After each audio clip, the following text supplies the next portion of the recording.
Cinema industry వైపు వెళ్ళాలనుకుంటున్నారా? మీకు మేమున్నాం. వెంటనే కాల్ చేయండి. సార్ నమస్తే సార్, రాంప్రసాద్ గారు.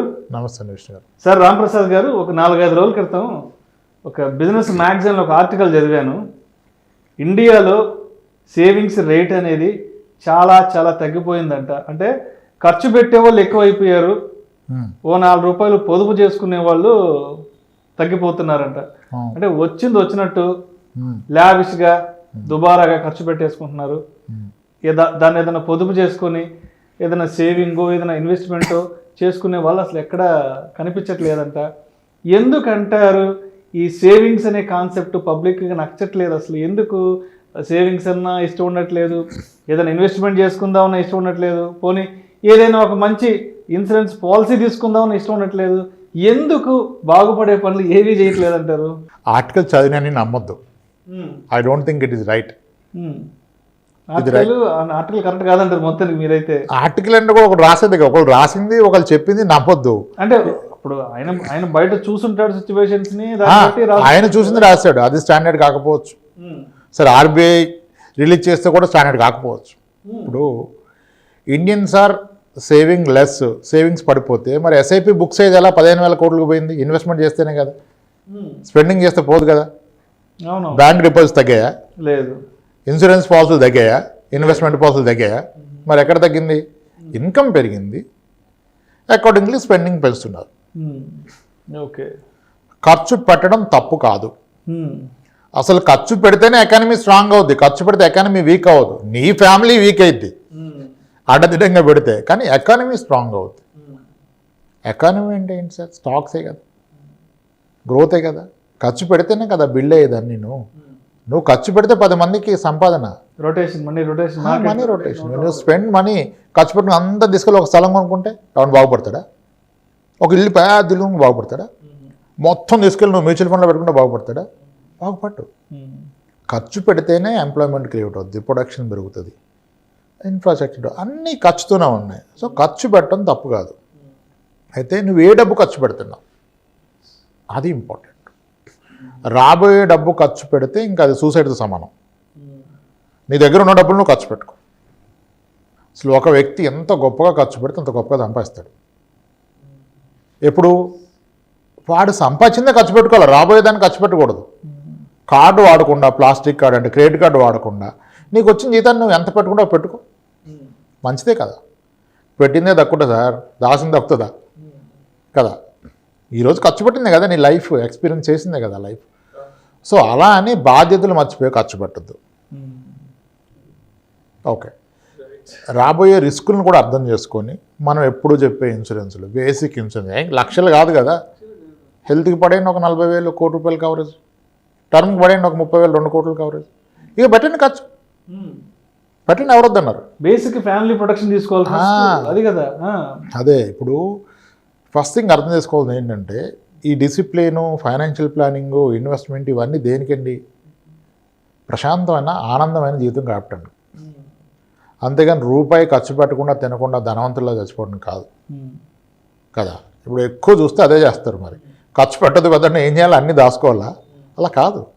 నీ అవసరాలను గుర్తించి వాటికి సరిపడా పెట్టగా మిగిలింది ఖర్చు పెట్టుకు ఎవరొద్దన్నారు. కానీ ఏ ఆలోచన లేకుండా మొత్తం ఖర్చు పెడితే తప్పు. సో ఖర్చు పెట్టడం తప్పు కాదు. ఎంత ఖర్చు పెడితే అంత సంపాదిస్తారు. ఒక అప్పు చేయకుండా ఖర్చు పెట్టిన సంపాదించాలి కదా, అప్పుడు కదా నీ ఆలోచన మారుతుంది కదా. నీ లైఫ్ స్టైల్ మార్చుకోవాలంటే ఇన్కమ్ మారాలి, అదే కదా.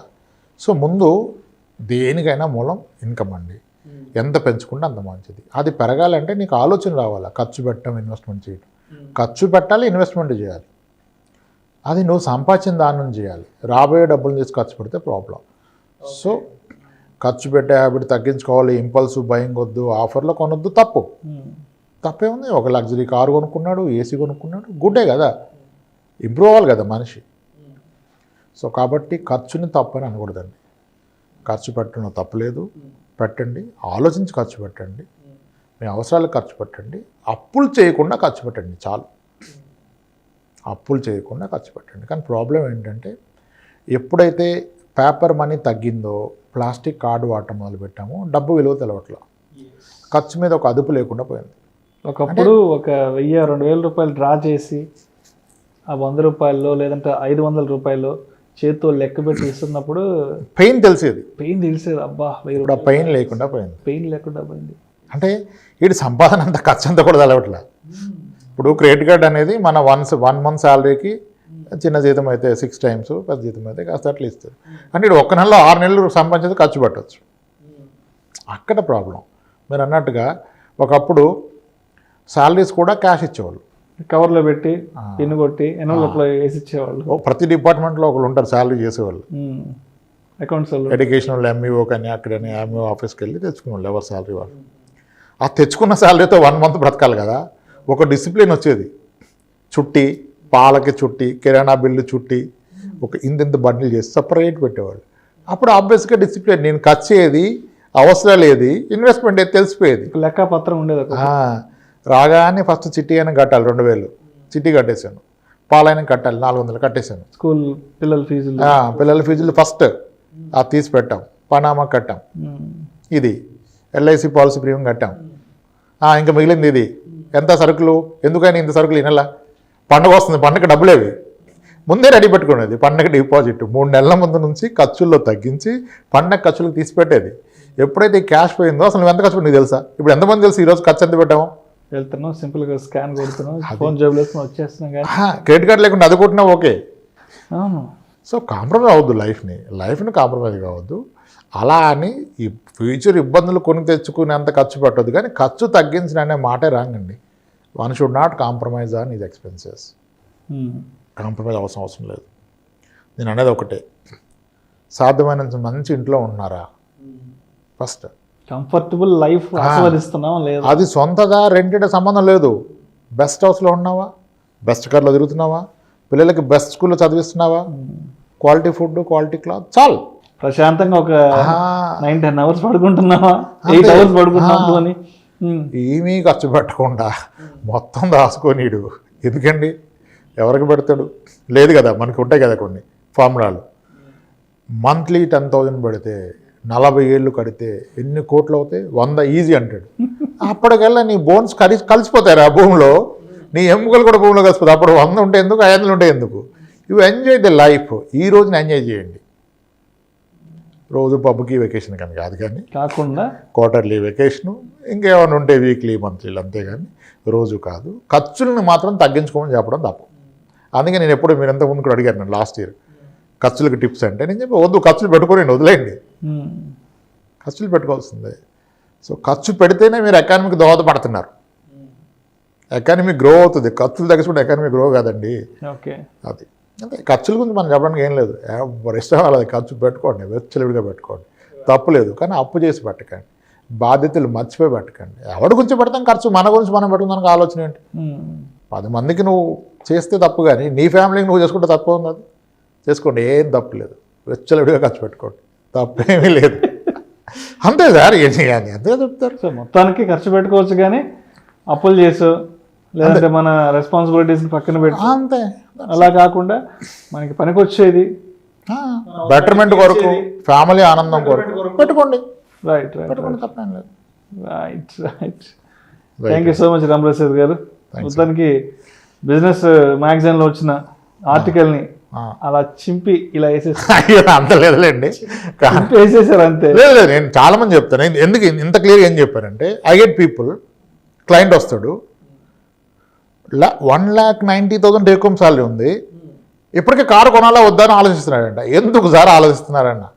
సార్ మీరే చెప్తారు కదా సార్, కారు డిప్రిషియేటింగ్ అసెట్ అన్నారు కదా అన్నాడు. ఎవడు చెప్పాడు కారు డిప్రిషియేషన్ అని? లైఫ్ డిప్రిషియేషన్ అసెటే. మరి ఎన్ని చేద్దాం, ఈరోజు క్లోజ్ చేద్దామా? దేవుడిచ్చిన జీవితమే గ్యారంటీ లేదు. మరి అప్పుడు కారు తగ్గుతారు ఎందుకంటావు? కాదు, ఒకసారి రోడ్డు మీదకి వెళ్ళేస్తే ఇంటికి వెళ్తామన్న దానికి నమ్మకం లేదు. మరి కారు డిప్రిషియేషన్ ఎలా అంటావు? మనిషి తయారు చేసిన కారే ఉంది. కారు ఇచ్చే ఎక్స్పీరియన్సే నీ లైఫ్కి అప్రిషియేషన్. అంతే కదా, ఆబ్వియస్ గా. అవును, సేఫ్టీ పెరుగుతుంది, కంఫర్ట్ ట్రావెల్ ఉంటుంది ఫ్యామిలీతో. ఇది సో అంటే ఎఫర్డబిలిటీ లేనప్పుడు అప్పు చేసి కొనుక్కో, నీ శాలరీకి నువ్వు కొనాల్సిందే. అప్పు చేసుకుని ఇబ్బంది పడకూడదు. అయితే నేను చాలామంది చెప్పాను, కారు కొన్నాక ఇన్వెస్ట్మెంట్ స్టార్ట్ చేయండి, కారు లేకుండా ఇన్వెస్ట్మెంట్ చేద్దాం చెప్పాను. అంటే ఆ శాలరీకి 20,000 శాలరీ అని ఆ మాట చెప్పను కదా, అంతే. సో అది ఖర్చు అంటే ఎట్లా సార్? ఖర్చు అంటే ఎలా? అంటే ఈ టాపిక్ ఎందుకు తీసుకున్నానంటే, ఈ మధ్య 2-3 బిజినెస్ మ్యాగజైన్స్ చదివాను.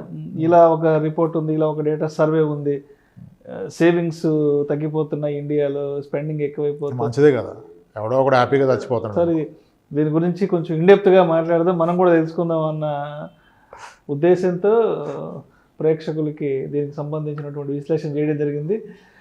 Thank you so much Ramprasad గారు. రైట్ అండి, థ్యాంక్స్.